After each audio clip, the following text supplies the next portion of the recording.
है और इतनी मदद करी कि पूरा युद्ध जिताया कन्हैया ने। उधर तो पितामह भीष्म, द्रोणाचार्य, कृपाचार्य, कैसे बड़े बड़े वीर महारथी हैं, कोई कम है क्या? आप लोग समझ रहे हो अर्जुन बड़े योद्धा हैं, लेकिन अर्जुन से बड़े तो पितामह भीष्म है। मां पितामह भीष्म से बड़े धनुर्धर नहीं है अर्जुन। भीष्म पितामह को कम मत समझिएगा आप, बहुत बड़े धनुर्धर हैं, लेकिन क्यों परास्त हुए? कृष्ण के कारण। युक्ति किसने निकाली? कृष्ण ने। एक बार दुर्योधन ने लांछन लगा दिया पितामह पर। पितामह 9 दिन हो गए, आज तक आप उन पांडवों को परास्त नहीं कर पाए। अरे आप चाहते तो 5 पांडव कब के मर चुके होते, लेकिन सत्य ये है आप मारना नहीं चाहते उन्हें। दुर्योधन की इस बात को सुनकर पितामह को क्रोध आ गया। मुझ पर झूठा आरोप मत लगा दुर्योधन, मैं भली भांति जानता हूं धर्म क्या है। मैं अनुचित तरीके से नहीं, उचित तरीके से युद्ध कर रहा हूं, और मुझे मेरे तरीके से लड़ने दिया जाए, अन्यथा मैं महाभारत में नहीं लड़ूंगा। बोले तरीका लड़िए, लेकिन मैं कुछ नहीं जानता पितामह। मैं इतना जानता हूं कि कल के युद्ध में अर्जुन मरना है, मुझे बस ये चाहिए। कल मुझे अर्जुन को मरा हुआ देखना है।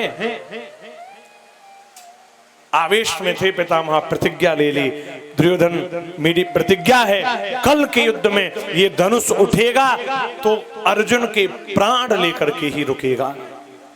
प्रतिज्ञा है, धनुष उठेगा तो अर्जुन के प्राण लेकर के ही रुकेगा। प्रतिज्ञा ले ली। अब दुर्योधन समझ गया पितामह प्रतिज्ञा ले और पूरी ना करें, ऐसा हो नहीं सकता। बोले अब तो अर्जुन मर गया, अब कुछ नहीं होगा, किसी पे कोई कुछ नहीं कर सकता, अर्जुन मरेगा। कौरवों में खुशी छा गई जी, और पांडवों में तो शोक छा गया, क्योंकि सब समझ गए पितामह ने प्रतिज्ञा ले ली तो अर्जुन तो मरेगा।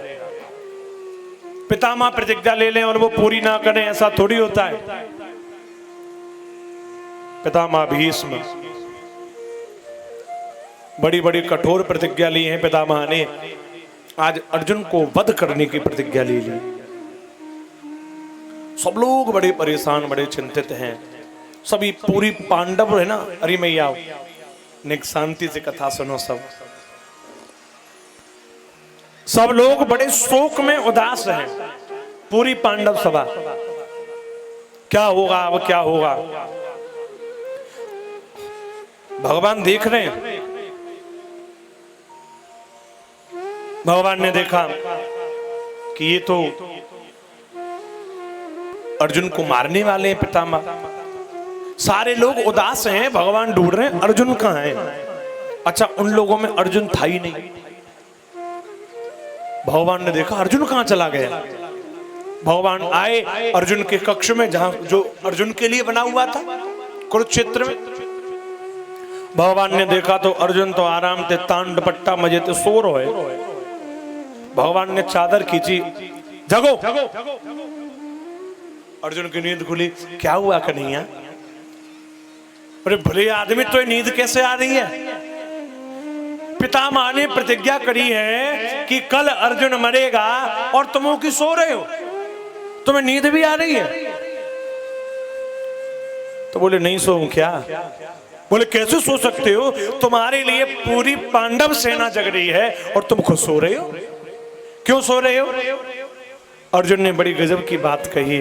अर्जुन बोला प्रभु, जिसे चिंता है जब वो जग रहा है तो मुझे चिंता नहीं है, इसीलिए मैं सो रहा हूं। क्यों? बोले मुझे चिंता नहीं है तो मैं सो रहा हूं, फिर चिंता किसे है? बोले प्रभु मुझे दिख रहा है चिंता किसे है, और जिसे चिंता है ना वो पांडव सेना से भी बिलखिलाता हुआ मेरे कमरे में आकर के मुझे जगा रहा है, क्योंकि तुम्हें चिंता है। और जब तुम्हें चिंता है तो फिर मुझे चिंता करने की क्या आवश्यकता है? मैं तो जानता हूं केशव, आप अगर चिंता करोगे तो मैं कल युद्ध लड़ूंगा और वीर गति मुझे नहीं मिल सकती है। पितामह की प्रतिज्ञा सत्य होगी या नहीं होगी ये मुझे नहीं पता, लेकिन मेरे रक्षक आप हैं तो मेरी रक्षा होगी, ये मुझे विश्वास है। कितना भरोसा है बताइए आप, कितना भरोसा है। भगवान को चिंता भई। अच्छा, अब मैं तुम्हें कोई काम दे दूं, मैं आपसे कह दूं कि आपको ये काम करना है, तो मैं तो चिंता फ्री हो गया, निश्चिंत हो गया, क्योंकि मैंने तो आपको दे दिया वो काम। मैं आपसे कह दूं भैया कोई सामान है वहां से आएगा सिकंदराबाद से, तो फिर टेंशन किसकी हो गई? आपकी। मैं तो निश्चिंत होकर आराम से रह गया, तो भगवान को मिल गई टेंशन। अर्जुन ने तो कह दिया कि तुम जानो तुम्हारा काम जाने, मुझे कुछ नहीं पता।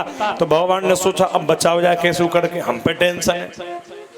इधर दुर्योधन से पितामह ने कह दिया था अपनी पत्नी को भेजो जाकर के, मैं अपनी साधना से उठूंगा और उसे आशीर्वाद दूंगा, तो तुम्हें किसी भी युद्ध में कोई परास्त नहीं कर पाएगा। दुर्योधन थोड़ा ऐसा ही था, वो अपनी पत्नी को भेजना भूल गया।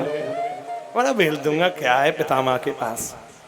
इधर भगवान को मौका मिल गया और भगवान भागे भागे द्रौपदी के पास गए और द्रौपदी से जाकर के बोले बहन जल्दी तैयार हो जाओ, जल्दी चलो। कहाँ चलना है कन्हैया? बोले पूछो मत कहाँ चलना है, टाइम निकलोगे तो गड़बड़ है जाएगी सबरी। चलो। अरे साड़ी तो बदल लूं। बोले बदला बदली को टाइम ना है, यहाँ साड़ी बदलेगी। आज अगर रंगीन साड़ी के चक्कर में देर हो गई तो कल सफेद साड़ी बदलनी पड़ जाएगी। चुपचाप चली चल जाते जैसी हथकाए। भगवान खींच के ले जा रहे, ले कहां जा रहे हो बता तो दे। बताऊंगा ना, चली चली खींच के ले जा रहे। अरे ये तो पितामह का कक्ष है। बोले हाँ, घूंघट लगा लो। और अंदर पितामह जैसे ही उठकर आए, चरण पकड़ लेना और सुनो, जब तक 5 बार आशीर्वाद ना मिल जाए सौभाग्यवती का उठ मत जाना। अगर एक भी कम रह गया द्रौपदी, कल एक पति मर जाएगा। क्या? द्रौपदी आई है, आकर के द्रौपदी बैठी है, पितामह को लगा दुर्योधन की है। पितामह ध्यान में से उठे, द्रौपदी ने प्रणाम किया, पितामह ने आशीष दिया, सौभाग्यवती भव। द्रौपदी बोली अभी तो ये कहिए बाबा, मैं ना उठ रही। अरे पुत्री सौभाग्यवती भव, फिर भी नहीं उठी। पितामह सोचने लगे सो गई का। सौभाग्यवती भव, उठो बेटी। अरे आशीर्वाद मिल दे तो दिया, सौभाग्यवती भव। द्रौपदी बोली 4 में एक और बार कहो। पुत्री उठो, हम आशीर्वाद देते हैं तुम्हें, अखंड सौभाग्यवती भव। इतना कहा है कि द्रौपदी उठ खड़ी हुई है। खड़ी हो गई द्रौपदी, और द्रौपदी ने खड़ी होकर के जैसे ही घूंघट खोला, पितामह देखते रह गए। अच्छा, पितामह ने ये नहीं पूछा तू कैसे आई, तू क्यों आ गई? बुलाया तो दुर्योधन की पत्नी थी। एक शब्द पितामह के मुख से नहीं निकला, केवल एक बात बोल पड़े, मुस्कुराए और बोले वो छलिया कहाँ है जो तुझे लाया है? क्योंकि तेरा दिमाग नहीं हो सकता द्रौपदी जो तू यहाँ चली आई। तू अगर यहाँ आई है तो तेरे यहाँ आने के पीछे वो बंसी वाला है। कहाँ है? बोली भैया बाहर खड़े। बाहर है, फंसा दिया वो हमें उसने। प्रतिज्ञा भी हमसे दिलवा दी, आशीर्वाद भी हमसे दिलवा दिया, तो भैया उपाय भी वही बताएगा। हम तो अब यहाँ पर आकर के बिल्कुल बेकार हो गए। अब करें क्या? भगवान भी अंधेरी काली रात कारी कांवर ओढ़ के ऐसे बैठे का वो दिखे ना कि को बैठो। पितामह आए और कांवर को पकड़ करके उठाया है। बड़े सुंदर झांकी भगवान की वहां पर है।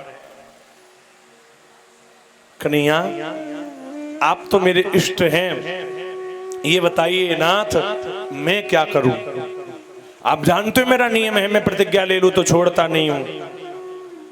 मैंने प्रतिज्ञा ली है कि मैं कल अगर धनुष उठाऊंगा तो अर्जुन को मार कर मैं अपने धनुष को रखूंगा। भगवान बोले पितामह आपकी प्रतिज्ञा है धनुष उठाओगे, और अगर कल धनुष उठे ही ना तो, उठे ना तो? पितामह बोले युद्ध भूमि में एक क्षत्रिय जाए और धनुष ना उठाए ये असंभव है केशव। केवल मैं एक स्थिति में धनुष नहीं उठा सकता, अगर मेरे सामने कोई स्त्री आ जाए, वो तुम कर लो, धनुष मैं नहीं उठाऊंगा, वो स्त्री का इंतजाम तुम करो। भगवान बोले और नारी कहां से आवे रथ पे? भगवान बोले मिल गई नारी। कौन? भगवान मुस्कुरा गए, पितामह भी समझ गए कि अब कल शिखंडी आने वाला है। क्यों? वो अर्ध नारी है, पहले नारी था अब अर्ध नारी है। और भगवान ने शिखंडी को अपने रथ पर लाए। पितामह ने अपने धनुष को उठाया ही नहीं, तो प्रतिज्ञा शुरू ही नहीं हुई। और अर्जुन ने अपने वाणों से पितामह को वाणों की सैया प्रदान कर दी है।